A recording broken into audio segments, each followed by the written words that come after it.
Hello and welcome to Quilt Addicts Anonymous. I'm Stephanie Soebbing. Today we are bringing you another Quiltmas in July video tutorial. These have all been fast, fun projects that you can make for the holidays, either as gifts or for yourself for home decor projects. They're all quick projects, inexpensive projects, things that make great gifts. So we're finishing up the series with a bunch of small handbag tutorials. Yesterday we had a brand new tutorial on the zip top trio. You can see them behind me. They make great makeup cases or just travel pouches. Great for storing your things, and they all nest. So we have a bunch of kits for that. And we also made up brand new kits for the Leading Lady Pleated Wristlet. This is another pattern from So Many Creations. Love her patterns because she's a quilter first, and she writes with us quilters in mind. So everything's a 1/4 inch seam. The instructions are written in a way that makes sense to a quilter. So it is really fun, and this is a great beginner project. It also makes a great gift because you don't need a lot of fabric. We need 1/2 yard of fabric for the outside and the lining, and some Decor Bond, and a little bit of hardware, and you're good to go. So they're pretty inexpensive as a per piece project, so you can make a bunch of them for your family and friends. And we also have kits available for all of the ones that you see here. We're going to take a peek at them real quick before we play our replay, but make sure that you grab these quick if you want them, because I don't think they're going to last too long. Now, just like with yesterday's tutorial, we are going to have the pattern for sale separate from the kits. That way you can get a bunch of these and only get one pattern. So that'll make your life a little bit easier in terms of not having to ask for a refund for like 6 patterns if you want 6 different kits. All right, this one's really gorgeous. It's really fun, and it really shows off those pleats really well. You can really have some fun with that. And then you can see it nice and big on the back. And then when we open it up, our lining fabric is this really cute light star print, really gorgeous. And we're using the white zipper tape with the nickel zipper teeth. It has a metal look, but it is plastic, so it will not misbehave on you. This one is really sleek, really pretty. This is a really fun print too. This reminds me a little bit of Vera Bradley in the busyness of it, but not in the paisley. There's definitely no paisley here. We've got white zipper tape again to tie into the white that we see here, but this one has the gunmetal zipper, and on the inside we have a nice green fabric. You can still see everything real nicely, and it plays off of the green that we see here. Next two are probably both my favorites easily. This one I think is really fun because we have this really fancy star quilt design that looks very much like something that Victoria Finley Wolf would design herself, and I think that this white zipper tape with the gunmetal zipper really just highlights that, make it look more fancy. And when we open up, we have this fun tossed triangle on the inside, very light, so you can see what you're looking for. This is that same print, but in a pink. So I think the yellow is my second favorite, and this is my first. I really love it. And that black zipper tape with the gunmetal finish just makes it look elevated even beyond that. This one, we have a pink inside. This tossed multicolored triangle in that black background looks so fun. And again, we've got black zipper tape and gunmetal there, so it looks very high end. But when we get to the inside, there's a pop of orange, so that's kind of fun. All right, this is our last one. You absolutely could have this for like your little black clutch. It has these really cool like barbed wire X's in white. So we have our white zipper tape, our black gunmetal to make it a little fancier, and then the same print but in reverse with a white background for the inside. So super fun, super gorgeous. Now watch the tutorial and get inspired and plan a bunch of these to make for your family and friends this holiday season, or just for you so you can have a whole bunch. Before we get into the tutorial itself, I want to talk a little bit about fussy cutting for this project. So the back is going to be just the size that it's going to be finished. So when you are doing this, you want to make sure whatever motif it is centered on that. So in this case, the center of this motif is kind of about right here, just to the side of where the unicorn's head is. So that's where I put my center measurement in. Now for the front piece, we're going to be pleating that. And so there's going to be a section for our center pleat, and that should be on the side of whatever you want to focus most. So it wouldn't look very good if we went with the center of the motif itself, because then we would only see a little bit at the unicorn, that wouldn't look very nice. But this way we can line the center up with the center of her head, and that way when this is finished, we're going to see the center of the unicorn head, and then it's going to be pleated going out, and then when you flip it over to the back, you're going to see the complete design. So keep that in mind when you're cutting, and when you're cutting your back, you want to center the entire motif. And when you are cutting the front, you want to center whatever part of that motif you want to highlight the most. In this case, it'll be the unicorn head. So I measured my center right nice and even with her unicorn head here. Also, and we already accounted for this if you're getting a kit from us, even though the pattern only calls for a 1/4 yard, what we did was we used 1/3 yard. That way you have plenty of room to fussy cut these cute prints out, and they're just super adorable when they are complete. So I've got the wrong side facing up here, and I've already marked out all of my lines. You're gonna need to refer to your pattern instructions for that. We're not gonna give you the measurements here because we want you to support the pattern designer, So Many Creations, in order to make this lovely pattern. If she gave you the idea and we're helping you make it, we want you to definitely support the creator so that they can keep creating more things to inspire us. But I'll talk you through how we did this. So first we used a Soebbing chalk pencil for this because while I love my friction gel pens, we're going to be doing a lot of pressing here. And so if I were to mark this with something that's going to go away with heat, it would be gone and then I would have to remark everything. So we went for the chalk pencil in this one, and we did a little dotted line down the center, and then we marked out the measurements across that in order to mark all the pleats going out. So we just kept working from the center out, and I say we because it was definitely a team effort to make all the samples for this, and they turned out super cute and I love them. But so once you've got all your lines marked, I'm going to show you a really great way to pleat this so that it's nice and accurate, because it is really easy to accidentally fold too much over and then your piece is not going to be the right size and you're going to have to start over. So I'm going to show you how I do this, and it works really well for me, and hopefully it will for you at home. So for this side, what we're going to do is we're going to fold this over on this first pleating line. So you can see the white pretty easily right there. So what I like to do, because I'm not going to be able to see this line when I'm actually pressing it. So what I do is I put a little pin in across the line on both sides, and that's going to give me a nice guide so that way I can make sure that I am following the instructions and everything turns out to the correct size when it's all done. All right, so I've got my pins on both sides here. Now I'm going to flip this over so that the wrong sides are together, and I'm using these pins here as my way to make sure that I've got that exactly on that line that we drew, and that my pleat's going to be exactly where it should be, and my bag front is going to turn out exactly the size it's supposed to. All right, now I'm going to go over that with my iron.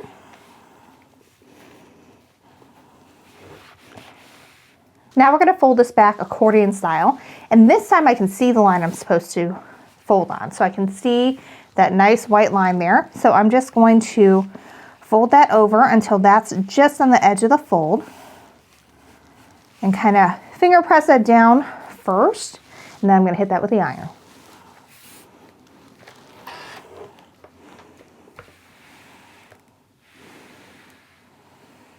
Just a note, you do not want to go over the iron with your pins because you will melt them. I just melted one. All right, so once I've got that first pleat intact, I'm going to pull the pin out and I'm going to put it through the pleat. And that will just help hold it nice and steady until we are ready to top stitch that down. All right, now I'm going to keep repeating that process for all the rest of the pleats. And I'm working from one side in, and then I'm going to flip it around and do the other side. So again, we're going to put those pins in on the first line of the pleat. I'm going to fold it so the wrong sides are together, and that these pins are right on the edge so that I've got my fold exactly where it's supposed to be. And we'll give it a press, avoiding those pins so I don't melt anymore. One more time, we're going to fold it back. This time I can see the line, so I'm not going to use any pins this time. Just going to give it a little press to kind of hold that down. Go over with the iron. All right, so I'm going to go ahead and pin this, and I'm going to keep going. Then we're going to flip it around and do the same thing on the other side.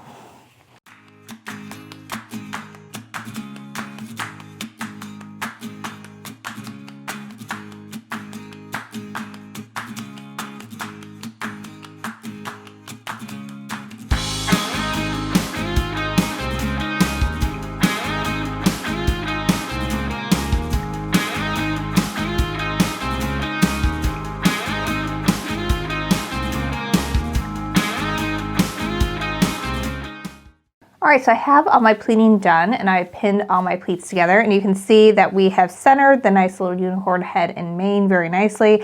Obviously we're losing a little bit of her body, but we'll be able to see the entire motif on the back of the bag. And at this point you want to measure the width, and if it is not the width that it specifies in the pattern, then you're going to want to double check that you've done your pleating correctly.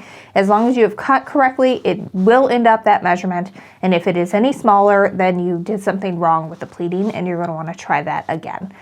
If it's too big, you can always just trim it down and that'll be fine. But what you're looking for is nice even pleats going out, that it measures the width that it is supposed to be, and that you've got everything nice and pinned and ready for the next step. At this point, I like to give it a little press.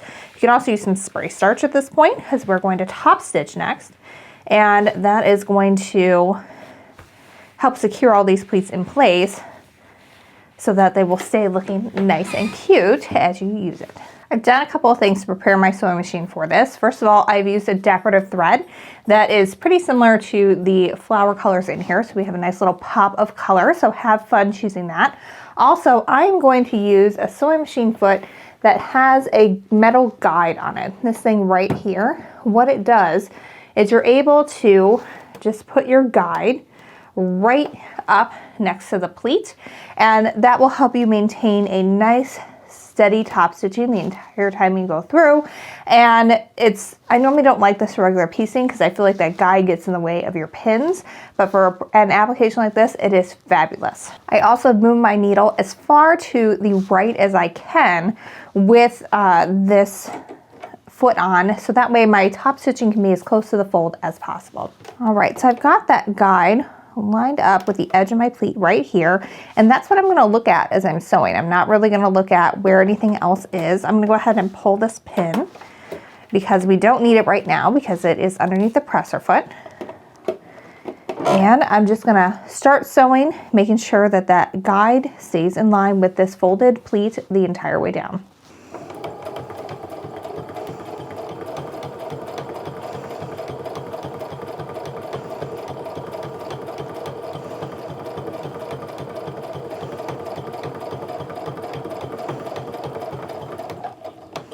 All right, I'm going to go ahead and pull the pin so I can sew all the way down through there.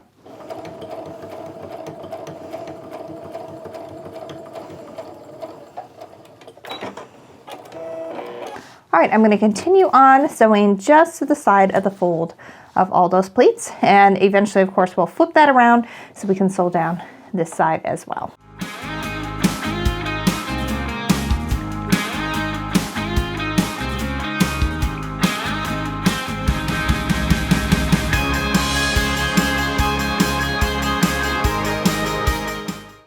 So I've got my pleating all top stitched. It is looking really cute. I love how this just little pop of color is helping to bring out the pops of color in the flowers and give it a little bit extra dimension. Now what I'm going to do is I'm going to just top stitch within the seam allowance. So that's like 1/8 of an inch stitch, and that will help hold these pleats down so that they stay where they're supposed to be when we sew it together.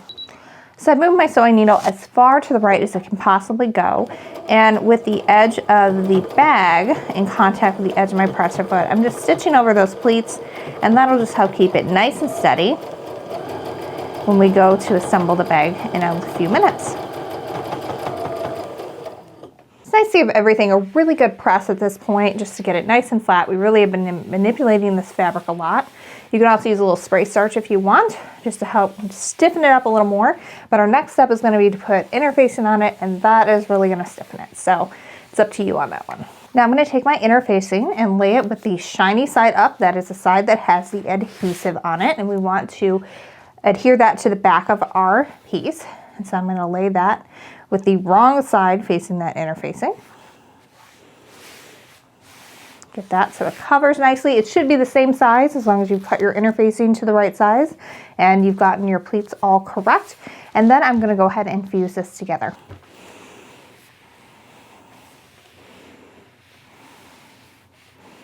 It may seem a little flimsy when we're putting all those pleats together without the interfacing behind it, but it's really going to reduce the bulk in the final bag. And whenever you're carrying around a little clutch like this one, you don't want it to be super bulky because you want to be able to fit all your goodies inside. So this is a great way of doing it. This is kind of a fun moment because you can kind of take a look and see what your bag is going to look like. We're going to have the whole motif on the back, and then we have these cute little pleats on the front with that lovely detail of that little bright pop of pink for the stitching and the top stitching. This looks super cute. All right, so now we're going to move on to the strap to get that ready, and then we're ready to assemble this bag.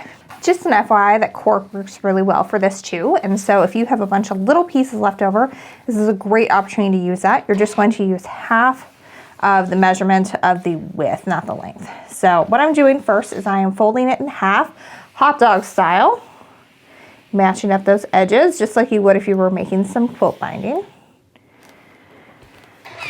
Now we're going to fold this in on itself, and I'd like to do this one side at a time. So I'm just folding that raw edge in to meet that fold that we just pressed in. And we did not fussy cut this at all. Just wherever it ended up because it's going to be pretty tiny when it's done. So as long as it matches, that's fine. You don't need to worry too much about anything else.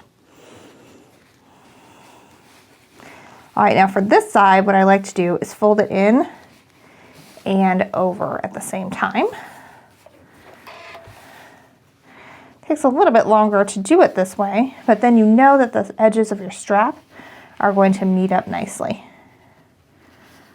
So now I'm going to get that top stitching foot back on, the one with the little metal guide, and I'm just going to sew one line of top stitching where the fold is to secure that, and then also add that little bit of decorative element.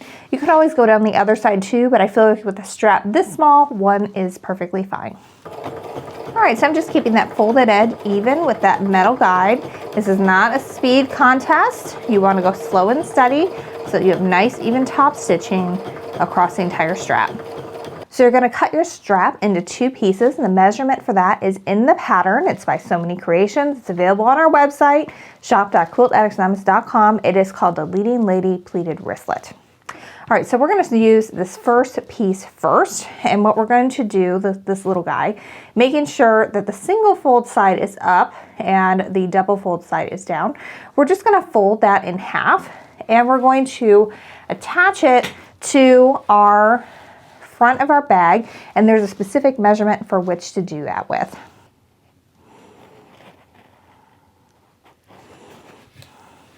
So I measured from the top, made a little mark, and then I put my little tab right here, and I'm securing that with a pin. Now we're going to sew over this within the seam allowance. So you're going to want to use that 1/8 of an inch seam allowance, moving your needle as far to the right as it will go. And we're going to sew over this like 4 times, going back and forth, just to make sure that that is really in there, because this is how you're going to hold onto your clutch, so you don't want that to pop out with use and abuse that this is going to get, because it's so cute, you're going to want to use it every day. Whenever I do this, I start sewing maybe a 1/2 inch or so before the part that I'm going to be sewing down. Then once I get my needle down in the tab part that we're sewing on, then I remove that pin so I don't sew over it.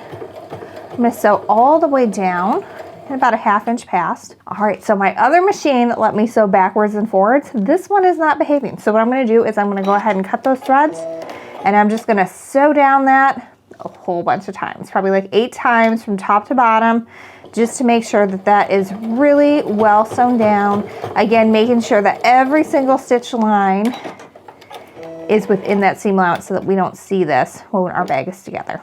All right, so I sewed that down like 8 times, but we've got our nice little flap here, and that will come in handy when we go to put our strap on it. And now I'm going to prepare the rest of my strap. So now we're going to take our swivel hook, and we are going to slide it over our strap. And then you're going to line your edges up like this, and with your swivel hook at one side and your edges folded in half here, we're going to stitch back and forth on this several times in order to get that nice and secure.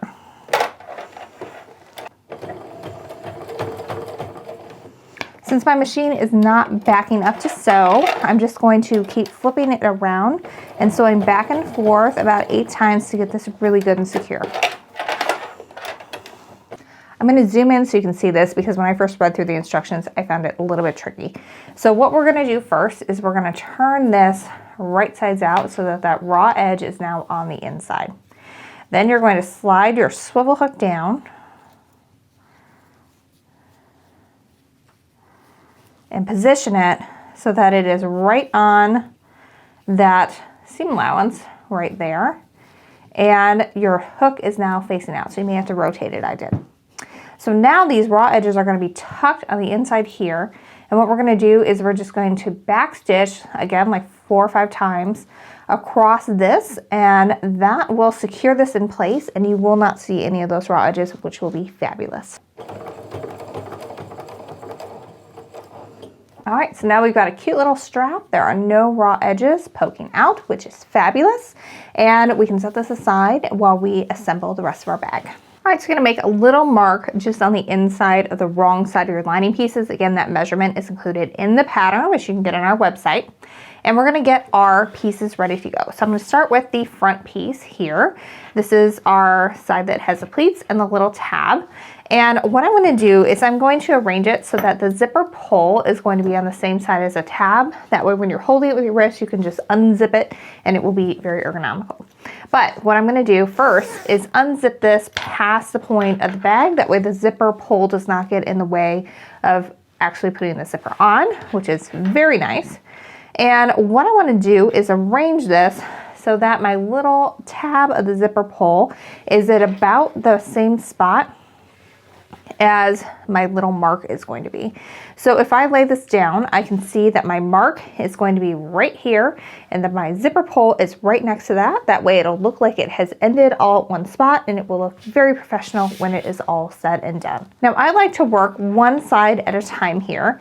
So what I'm going to do is just go ahead and give this a pin. Again, make sure when you're doing this that your motif is going up. We definitely want our zipper to be the top of the bag so that our unicorn is not upside down. And just working across, pinning every about inch or so. Now that I've got that lined up and I'm making sure that all my raw edges are nice and even here, what I'm going to do is lay right sides together my lining piece here. And if you want, you can totally pull this half of the zipper out of the way. We don't need it right now. So I've got it now lined up, again with those raw edges. And now I'm just going to pull my pins out and repin, making sure that everything is nice and even as I'm going. Now we're going to sew from the inside of the mark to the inside of the mark, leaving that outside corner free. And you're going to want to make sure that you are back stitching when you start and stop, because there's going to be some strain and stress on that. And you have 2 options. You can just sew this with a 1/4 inch stitch using your 1/4 inch foot, or you can put on a zipper foot. And in that case, you're going to need to kind of feel for where the zipper is so that the zipper foot is snugging up right against it. This is also kind of a good point to check and make sure that if you were to zip this up,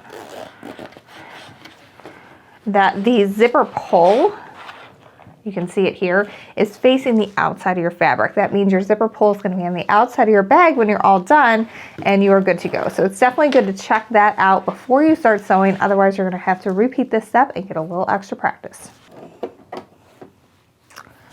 So I went ahead and installed that zipper foot on my machine, and I've got my needle down right where that mark is. And essentially there's a little groove in there that's meant to slide right over the top of your zipper. And I'm just going to go ahead and reinforce those stitches really well before I get going anywhere. And then you just want to maintain a steady stitch here with that zipper foot snugged right up against the zipper teeth.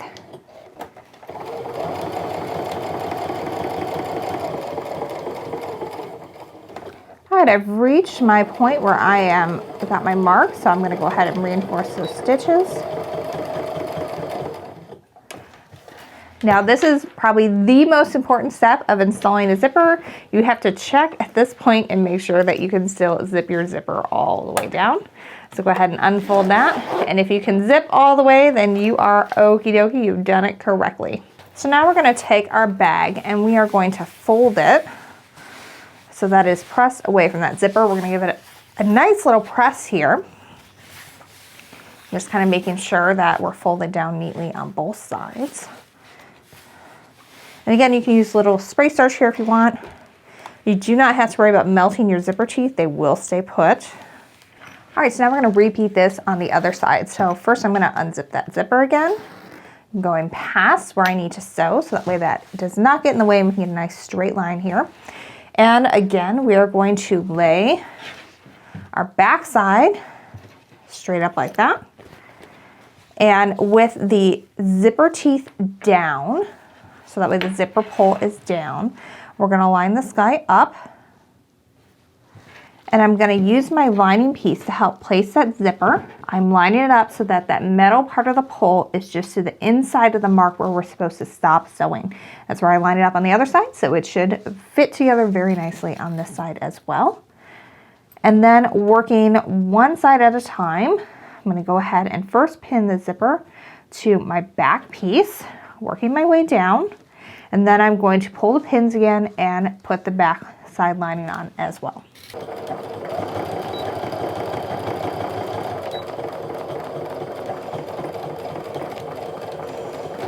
All right, now we're just gonna repeat and sew that zipper on.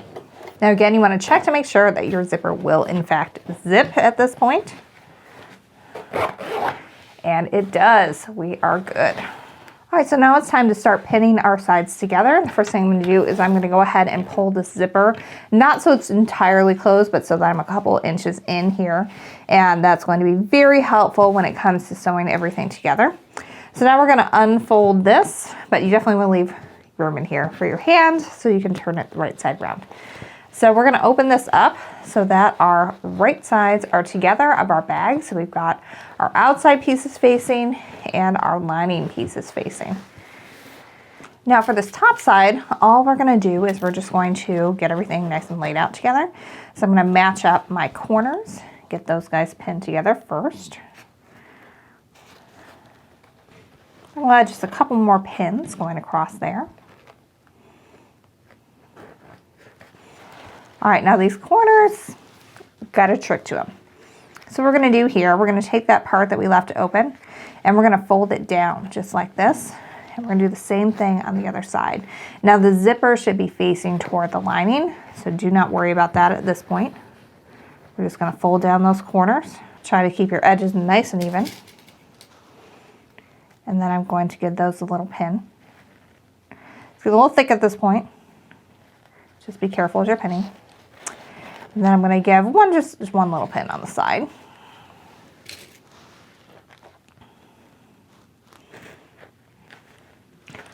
I'm going to repeat on this side. Now for the lining side, we're going to need to leave an opening so we can get our hand in to turn this around.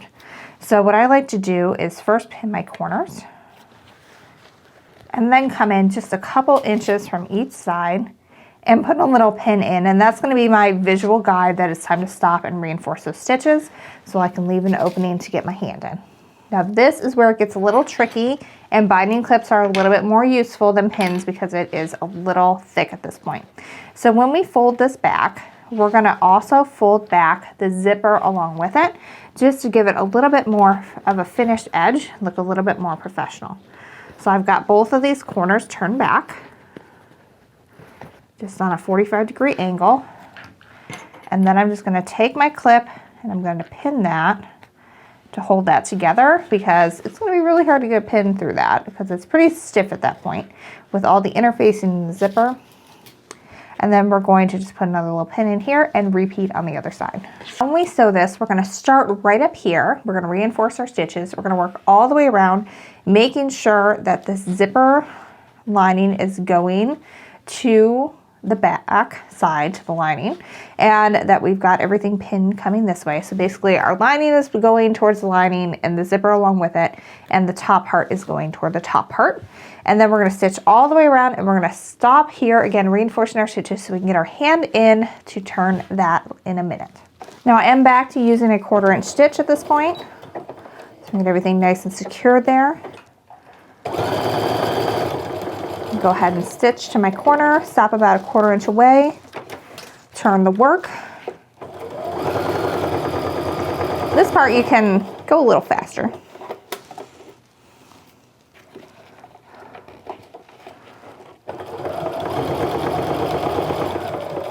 But as we start to approach this thick part where everything is turned down and we've got all those corners, you gotta go slow. So I'm gonna go ahead and unclip my pin, or my binding clip. and just slowly make my way up to that zipper. Go nice and slow over the zipper teeth. And pull my pin for the other side of the corners. And we're smoothly over that hump. So now we can go a little faster again and work our way around the rest of the bag. Again, making sure to take your time when you go over the other zipper. All right, so we are now finished with the sewing machine. There's a few more things we have to do before we turn this bag. First off is we've got to snip these zippers, even with the edge. Go ahead and cut that off. And I also want to trim my corners. I want to make sure that I am trimming off the corner part, but I'm not cutting through that thread stitches, because then our bag corner is going to come apart and that's no fun. But this will help us get nice sharp pointy corners instead of some weird boxy looking ones. All right, so now I'm going to reach my hand in. This is why we left that zipper slightly open. And you just kind of want to gently pull everything through. You don't want to pop those stitches that we reinforced at the bottom for turning. Don't spend too much time fussing with the lining at this point, because that is going to get shoved back inside the bag. But you do want to get the outside looking quite nice at this point. You can use your fingertips or a large knitting needle to poke out those corners. So that is looking pretty good. You can kind of see what our bag is looking like here. And now we're going to get this top part ready to go so that way we can stitch that lining together. So even though we don't want to fuss with the corners, because we're just going to have to push them going back the other way, you do want to get so that this part up here is nice and flat. And that will allow you to sort of fold this in. You can press it in too if that is easier, but I like to just kind of finger press in that 1/4 inch seam and sort of match things up there. And also if you kind of put your fingers in and kind of pull, then it kind of wants to turn in as well. Now you have two options here. You can sew this together by hand, which is what I'm going to do. I like it. It looks a little cleaner. Or you can always just do a really tight stitch that's really close to this edge with your sewing machine. It is the inside of the bag, so nobody will ever see, but that's totally up to you. I like the look of the hand stitching, so that's what I'm going to do next.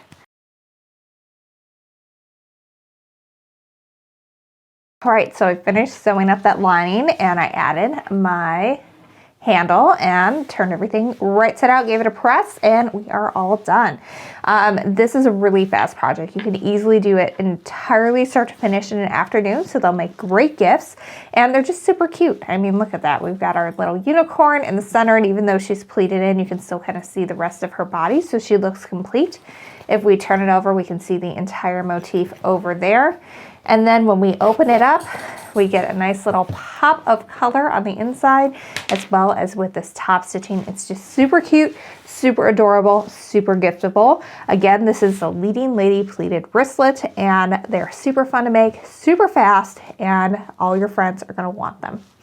Thanks so much for following along. As always, we have everything you need to make this over at shop.quiltaddictsanonymous.com. You're supporting us as a small business. You're also supporting So Many Creations because we're ordering direct from her for all the hardware that you need for it, as well as the pattern. And these, I think they would just make great gifts for the holidays. Imagine if you did these for all the ladies in your sewing group. It'd be so cute. It would be pretty inexpensive because you could just use little bits of fabric to make it happen, but each one can be unique and fun. Thanks so much for following along. Until next week, happy quilting.